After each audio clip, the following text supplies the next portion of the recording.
2006 BMW X5. This is what happens when you let an inexperienced driver take your vehicle out with their friends in the rain. Yep, total write-off. So before the insurance company takes it, let's go over a few things that have gone wrong with this car. I've got my list here. Bought this car at about 79,000 miles, 128,000 kilometers. Rest in peace at 206,000 kilometers, or 127,000 miles. In that time, let's start with the back here. Let's start with the back, shall we?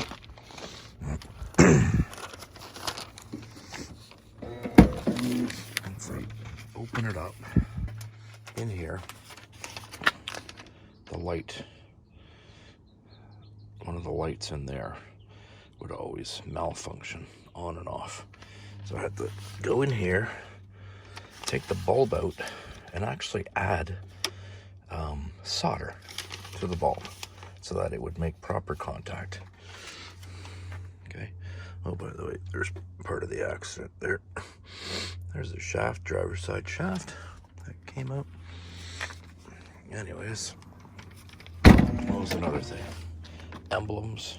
Change the front and rear emblems because they're just completely faded and peeling and who knows what else. All right. Oh, it's damage. Another issue. This is this guy here. Fine, when it gets stuck. There's a cup holder in there that seems to get stuck all the time. Another issue with this one was one of these seat belts has never worked since we got it. Never did replace it because we just didn't have the people in the back. All right. Now, there's some problems inside. By the way, I guess that's a part of the airbag system. So, some of the other problems: door carrier, the door. Oh, what's it actually called here? The door handle carrier. So inside here. So during the winter months and the cold, this would always freeze. You pull up on it and it would break the interior. The inside door handle carrier. Changed many of those on this car. Mostly driver's side. A couple on the passenger side as well. If you get into the car, what have we got in here? Well, this was something we added so that we were able to connect to the phone directly. All right, what was changed in here, or problems? Let's see, this switch, this entire switch went. I have to change that out. You can see how you can always, get coffee or some kind of liquid on there, right? Pop, whatever, and eventually that screwed that up, right? So there's that. Then, also, inside the doors, and for some reason it was on this car, it was mostly on the passenger side. It was the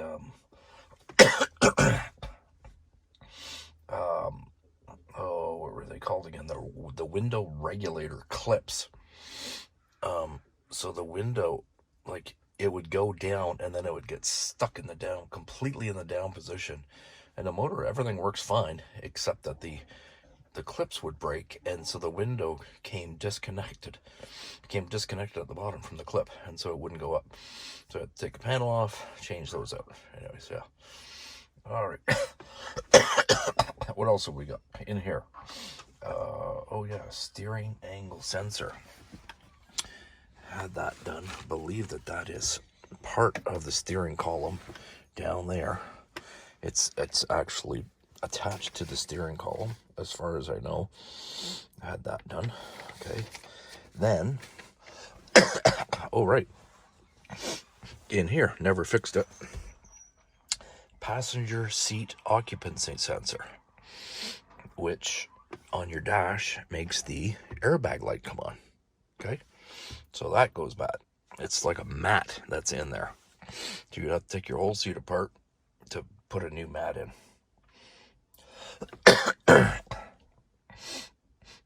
Another thing that goes wrong, your little 4x4 light comes on.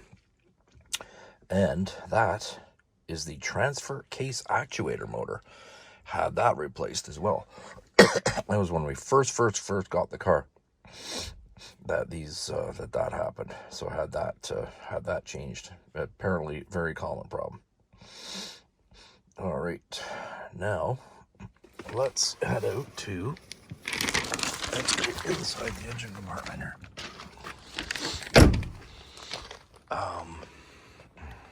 Okay. Oh well, actually, here the struts went. The front struts completely went. Many miles ago. The car would just bounce. It was bouncing around so much, just bouncing and bouncing and bouncing. So it changed out the whole strut assembly. You can actually see these are still quite new. Changed those out, and that took that away. Another problem, since it was new, basically, was coming into the driveway, just hitting tiny little curve like this. You would hear a big bump. And anyways, that was all of the suspension underneath. So control arms, bushings, control arms with new bushings, tie rod ends, ball joints, steering links, all that stuff. It came with in a kit on Amazon. So apparently that's a common thing as well. If you can get it on Amazon, you know. Okay, in here, what have we got? This right here, that went. That's the your heater control valve right there. Again, that was close to when we first got it. That went. Got that on. I can't remember, either Amazon or eBay. What else went? Oh right, super hard gas or brake pedal. Super hard brake pedal. Ended up changing the brake booster. Put a brand new brake booster on this thing. Yep, that solved that problem. All right, what else have we got? Going over my list here. Strut suspension parts. The thing, the emblems. Oh, alternator. Change the alternator. Well, I mean that's, you know, who knows how long that's gonna last, right? That's pretty normal repair. Alternator bracket gasket. I would say no. That's a BMW issue. And just looking around. Oh, and then of course the number one biggest problem with this engine, 4.4 liter, valve stem seals. Blue smoke pouring out the back of the car. Valve stem seals. Did that myself, thank God, because at the dealer that was going to be $10,000 Canadian. It was $5,000 aside. And yeah. Oh, and the other common issue that I've noticed with these cars is the toe in. I guess it's toe in, toe out. Top of the back wheels in, so the bottom is out. Right, so if you look from both sides, it looks like it's, you know, sitting like it's overloaded. That's we actually had that an alignment done recently. Luckily, they did not have to change any parts back there. He was able to get that pretty straight. But that's a pretty common thing on these. And apart from that, well, that's all I can think of before we get rid of it that were common issues with this car. So anyways, would I ever recommend buying a BMW? Not this car.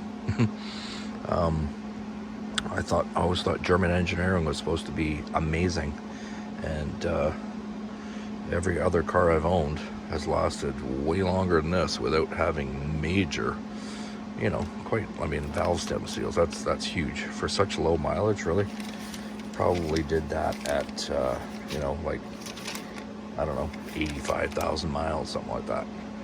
Which, in my opinion, I mean, I've never had an American car need that, So, anyways, just my opinion. But would I buy another one? I mean, the ride obviously was fabulous when it worked. But the money and the doors freezing in the winter time like that and breaking the insides, and those door handle carriers, I believe, is white metal. Just very, very cheap. A lot of very cheap parts on this, I find, like plastic parts, plasticky, that just don't stand the test of time. So, anyways, those are my thoughts, and like them or don't like them, but that's my thoughts.